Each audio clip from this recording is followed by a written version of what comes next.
Today we're going to be looking at the garden snail. Now, you may think you know everything there is to know, but do you really know them intimately?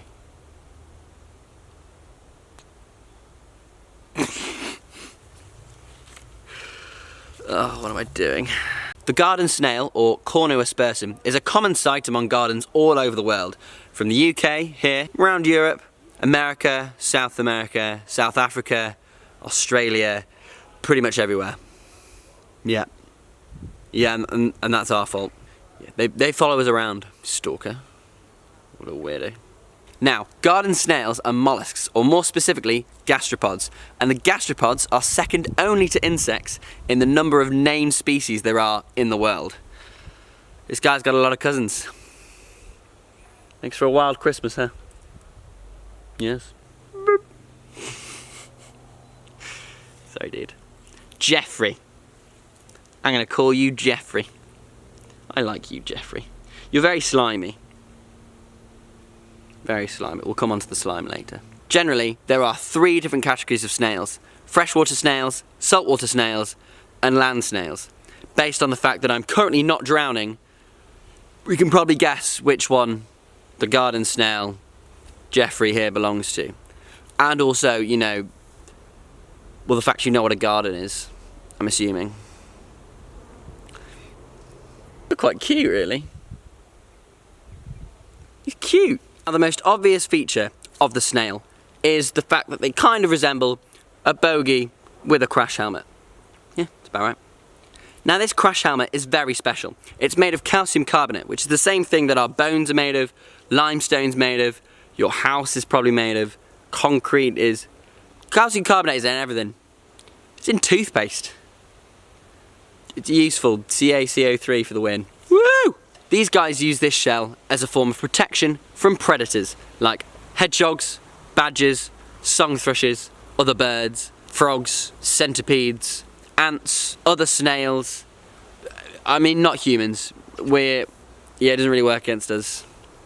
Sorry about the French. I know. They do suck. Because they're French.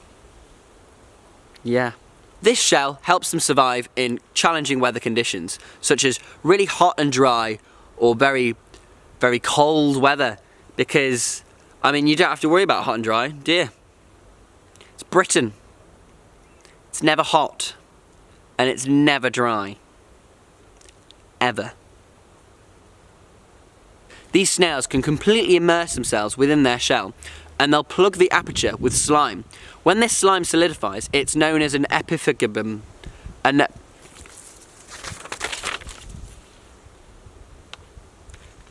Where is it?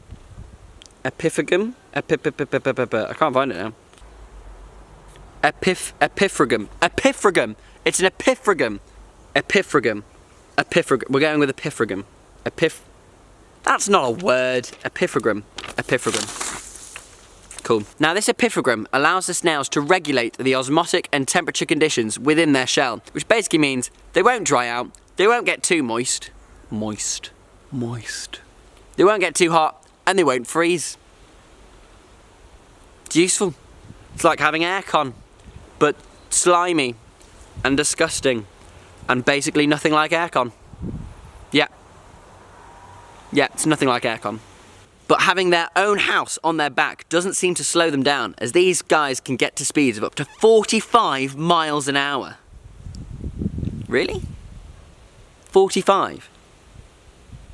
Oh, the M stands for meters. How the hell am I meant to know that? I thought that. I didn't think he was that fast. Well, now I just look like an idiot.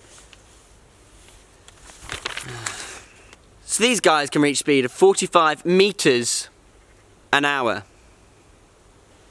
The foot of a snail is lubricated with a special gland at the front of their foot, just about here. This is the largest slime gland they have on their body. However, their entire body produces slime everywhere. They're slimy people. Now, this slime helps lubricate the ground below them so that they can nice and easily slither along. Slither? Do snails slither? Slip? slide, slink, slither. We're going with slibber. Slibber. We're going with slibber. Okay. These snails nicely slibber along the surface due to the help of this lubricating slime. Now this slime may also have medical applications. It's very useful at binding two movable and wet objects together without damaging them, which I can imagine is in high demand. Where are you going? Land bridge. Well, now I look weird. Now, being so slow moving does present some challenges, like finding a mate. I mean, I don't know how your dating life's going, but I certainly have to move more than about a mile a day to find, you know, someone who will love me. Love me, Jeffrey. Love me. Love me. It's got to this stage. It's got to this point. It's official. It's complicated, right, guys? It's complicated. But snails solve this by being hermaphrodites, which basically means Jeffrey here is a boy. And a girl. I mean, it's 2019. You know, you can be whatever you want. I don't care. I mean, he, she, it's a snail. He, she, it doesn't care. Do you? No. Snail mating is weird. Yeah, there's no better way to put it. It's weird. Really, really weird. When two snails mate, their courtship can last 6 hours. 6 hours. Now, I'm all for a bit of foreplay. But 6 hours is a long, long time.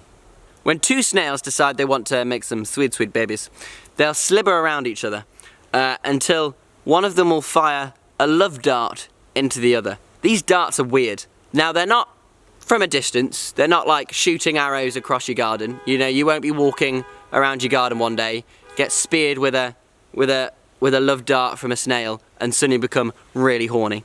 No, instead, they're a contact dart. But they get fired out with varying levels of accuracy and power. Only about 30% of the darts actually hit their target, i.e. the other snail. But some of these darts have been known to pierce organs, the brain, or go right through the other snail. Now, I mean, you do you. That's not my cup of tea, if I'm honest. You dirty hoe. You are one kinky, weird snail. Now, these darts are coated with an allohormone, which is basically a hormone that one animal creates, which is intended for another animal. Now, this allohormone closes off the duct to the sperm digesting organ, because, you know, we all have one of those, and opens the canal to the sperm storage centre, which basically means that there's more sperm from one animal to the other, increasing the chance of, you know, fertilisation. Which, to me, doesn't seem like it's worth the risk of getting a dart through your skull. They don't have a skull. I shouldn't have said skull. Brain. But hey, they're still here. Clearly evolution did something right. I mean, saying that, evolution created pandas. Pandas can all go die. I'll get to pandas. But other than being incredibly kinky, what does a snail do with its day? Well, not much. They're nocturnal mainly, so they don't do anything with their day. But when the night comes out, these guys don't do much either, to be honest. They just go around looking for food. I mean, I say looking.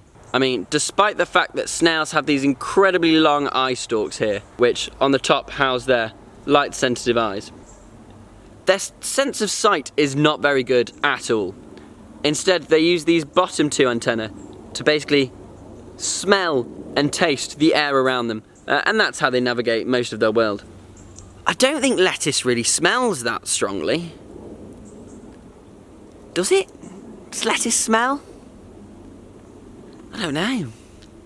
Snails don't have a sense of hearing, which means that Jeffrey doesn't mind if I talk like this, do you?